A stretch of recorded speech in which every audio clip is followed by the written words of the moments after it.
नमस्कार। पाकिस्तान भी एक गजब देश है। अभी कुछ दिन पहले ही तो पाकिस्तान के फॉरेन मिनिस्टर बिलावल भुट्टो जरदारी ने बोला था कि हमें इंडिया से बेहतर रिलेशंस करने चाहिए, उनसे ट्रेड करनी चाहिए, उनसे बातचीत करनी चाहिए। मीडिया के थ्रू बातचीत नहीं, डायरेक्ट बातचीत होनी चाहिए। लेकिन कुछ ही दिन बाद पाकिस्तान की फॉरेन मिनिस्ट्री, जो कि बिलावल भुट्टो के अंडर चलती है, बिलावल भुट्टो के नीचे चलती है, बिलावल भुट्टो के आदेशों पर काम करती है, उसी फॉरेन मिनिस्ट्री ने आज एक क्लैरिफिकेशन पकड़ाया और क्लैरिफिकेशन में यह बोला कि हमारी पॉलिसी में कोई चेंज नहीं है। इंडिया से जो हमारे रिलेशंस होने चाहिए उस पर एक नेशनल कंसेंसस है कि बिना कश्मीर के कोई बातचीत नहीं हो सकती। बिलावल भुट्टो ने बोला था, कश्मीर का जिक्र कम किया था, कोशिश की थी कि कश्मीर को साइड रख के बातचीत हो जाए, दोस्ती हो जाए, ट्रेड हो जाए। यहां फॉरेन मिनिस्ट्री, बिलावल भुट्टो की अपनी मिनिस्ट्री बोल रही है कि there is no change in Pakistan foreign policy on India on which there is a national consensus. बिल्कुल अजब। उन्होंने ये भी बोला, we have advocated constructive engagement including the core issue of Jammu and Kashmir. फिर कश्मीर का राग गाया उन्होंने कि कश्मीर में क्या हो रहा है, कश्मीर से हम लोगों को बहुत कुछ चाहिए, कश्मीर हमें चाहिए, कश्मीर हमारा है, कश्मीर में बेहतर रिलेशंस चाहिए, 370 वापस लगाओ। और बड़ा लंबा स्टेटमेंट दिया। मैं उस स्टेटमेंट को निकाल नहीं पाया क्योंकि बंद कर दिया है इंडिया से, उनकी फॉरेन मिनिस्ट्री को कोई वेबसाइट को एक्सेस नहीं कर सकता, उन्होंने ब्लॉक कर रखा है।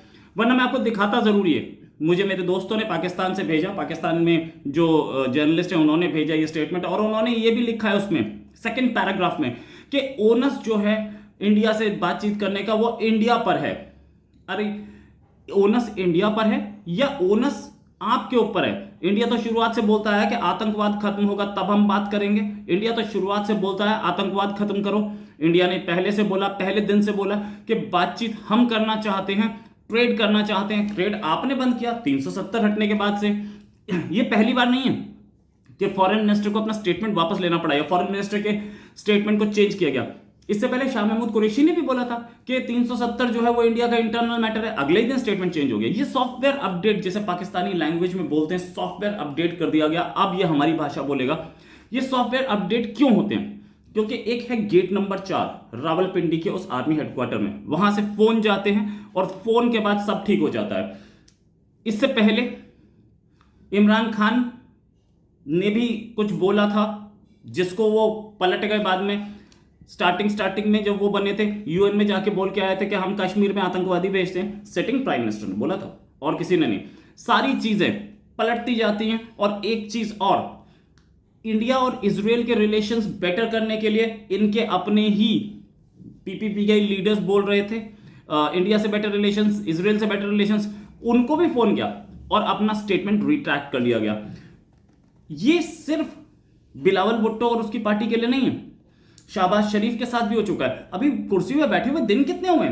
आपको जुम्मा 10 दिन नहीं हुए, स्टेटमेंट्स चेंज होने शुरू हो गए। प्राइम मिनिस्टर मोदी ने एक चिट्ठी लिखी थी शहबाज शरीफ को मुबारकबाद देते हुए कि आप प्रधानमंत्री बन गए हैं और अच्छे रिलेशंस होने चाहिए। वहां से एक चिट्ठी आई कि यस, अच्छे रिलेशंस होने चाहिए। कश्मीर का कोई जिक्र नहीं था। अगले 2 दिन के अंदर अंदर सॉफ्टवेयर फिर अपडेट कर दिया गया। एक फोन कॉल पे बता दिया गया कि भाई साहब क्या लिखा है आपने, ये हमारी पॉलिसीज के खिलाफ है, हम नहीं कर सकते। नेक्स्ट टाइम उन्होंने एक स्पीच दी नेशन एड्रेस टू नेशन में, जिस स्पीच को करीब 6-7 बार ड्राफ्ट किया गया क्योंकि फोन आया था ना। इसलिए आर्मी हेडक्वार्टर से चीमा साहब का, सॉरी आजकल चीमा ही मुंह से निकलता है, बाजवा साहब का। चीमा बाजवा एक ही तो चीज है। खैर दोनों के दोनों ये मुस्लिम भले ही हो गए लेकिन नाम सारे हिंदुओं वाले हैं इनके, और ये हिंदू को बोलते भी हैं कि हमारे दुश्मन है। नाम कैसे आपका चीमा बाजवा है भाई? चलिए ठीक है बाजवा साहब, आपकी अपनी पर्सनल प्रॉब्लम है, हमारा क्या, हमारा तो कुछ उसमें नहीं। जहां तक बात ये कि तारिक फातमी ने 5-6 बार उस स्पीच को रीड्राफ्ट किया और रीड्राफ्ट करने के बाद फिर उसको सामने निकाला, और जो स्पीच उन्होंने पढ़ी शहबाज शरीफ में, और उसमें कश्मीर का जिक्र था और जिक्र 370 का भी था। हो गया ना सॉफ्टवेयर अपडेट, फर्स्ट क्लास हुआ। अब फॉरेन मिनिस्ट्री जो बिलावल भुट्टो की स्पीच को जस्टिफाई करती घूम रही है, उसने बोला कि जो कुछ बिलावल भुट्टो ने बोला उसे आउट ऑफ कंटेक्स्ट लिया गया। अरे आउट ऑफ कंटेक्स्ट क्या लिया गया? आपकी स्पीच सामने, आप देख लीजिए। ऐसे ही इनके एक और लीडर सलीम मंडवी, उन्होंने भी बोला कि हमें रिलेशंस बेटर करने चाहिए, इजराइल से बेटर रिलेशंस बनाने चाहिए। उनका तो 24 घंटे में सॉफ्टवेयर अपडेट कर दिया गया।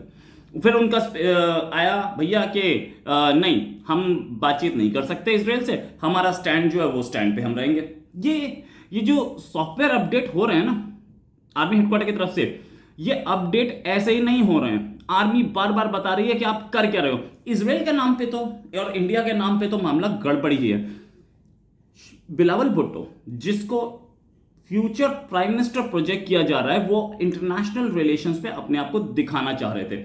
ये दिखाना चाह रहे थे कि मैं बेटर रिलेशंस चाहता हूं, एक वर्ल्ड वाइड एक्सेप्टेबिलिटी चाह रहे थे। अभी अमेरिका गए थे और सुना है कि अमेरिका अब आईएमएफ के लिए, आईएमएफ की डील पे इन्हें हेल्प भी करने वाला है। थोड़ी अचीवमेंट तो दिख रही है बिलावल भुट्टो की, अगर अमेरिका हेल्प करने वाला है। बातचीत करके आए थे वहां पे, उसी अचीवमेंट में थोड़ा और बेचारे उत्साहित होकर बोल गए। उन्हें ये जरा भी इल्म नहीं था कि पीछे से मैं जो कुछ यहां बोल रहा हूं उस पर पैनी नजर है आर्मी हेडक्वार्टर की, और आर्मी हेडक्वार्टर मेरे को कहीं ना कहीं मेरी चूड़ियां टाइट कर देगा। हो गई टाइट, तो अब क्या, अब स्टेटमेंट भी आ गया, बहुत ही बढ़िया। ऐसे स्टेटमेंट्स आते रहते हैं, इसमें डरने की बात नहीं है। ये हमें तो पहले से पता था, मुझे तो पहले से पता था। मैं आपको बताऊं तो बिलावल भुट्टो जो हैं, इनकी अभी एक्सपीरियंस बहुत कम है। इनकी जो डेप्यूटी हैं हिना रब्बानी, बड़ी अच्छी लेडी हैं और बड़ा ही काबिल लेडी हैं। उन्होंने भी कई बार बोला है कि इंडिया से बेटर रिलेशंस होने चाहिए, लेकिन अब की बार उनकी स्पीचेस कम दिख रही हैं और उनके आइडियाज कम दिख रहे हैं। हालांकि वो भी काम में लगी हैं, इसमें कोई शक नहीं है। एफएटीएफ गई थी और वहां पर जाकर बेटर माहौल बना पाई हैं पाकिस्तान के लिए, लेकिन अभी तक वो बाहर नहीं आया। एक फैक्ट फाइंडिंग कमीशन आएगा और उन्होंने उसके बाद स्टेटमेंट भी दिया कि हम एफएटीएफ के साथ टच में हैं, फैक्ट फाइंडिंग कमीशन जल्दी से जल्दी पाकिस्तान आ जाएगा और फैक्ट फाइंडिंग करके चला जाएगा। फैक्ट फाइंडिंग कमीशन क्या करेगा मुझे नहीं पता, इस पर बहुत ज्यादा अभी रिसर्च भी अवेलेबल नहीं है कि फैक्ट फाइंडिंग कमीशन क्या करेगा। खैर, जो भी करेगा हम उम्मीद करते हैं कि बेहतर ही करे, अच्छा ही करे और पाकिस्तान को आतंकवाद से तो दूर ले जाए, ये तो जरूरी है। अब जहां तक इंटरनेशनल पॉलिसी की, पाकिस्तान की इंटरनेशनल पॉलिसी जो है वो एक ऐसी पॉलिसी है जो कि अपने पास्ट की बंधक बन चुकी है। पास्ट में इन्होंने पूरे लोगों को, पूरी आवाम को, पूरी पब्लिक को यह समझाया कि ये यहूदी और ये हिंदू ये हमारे दुश्मन है। भले ही अपने कंट्री में हिंदू रहते हो, आपने सिखाया, आपकी किताबों में पढ़ाया गया कि दुश्मन है यहूदी, दुश्मन है हिंदू।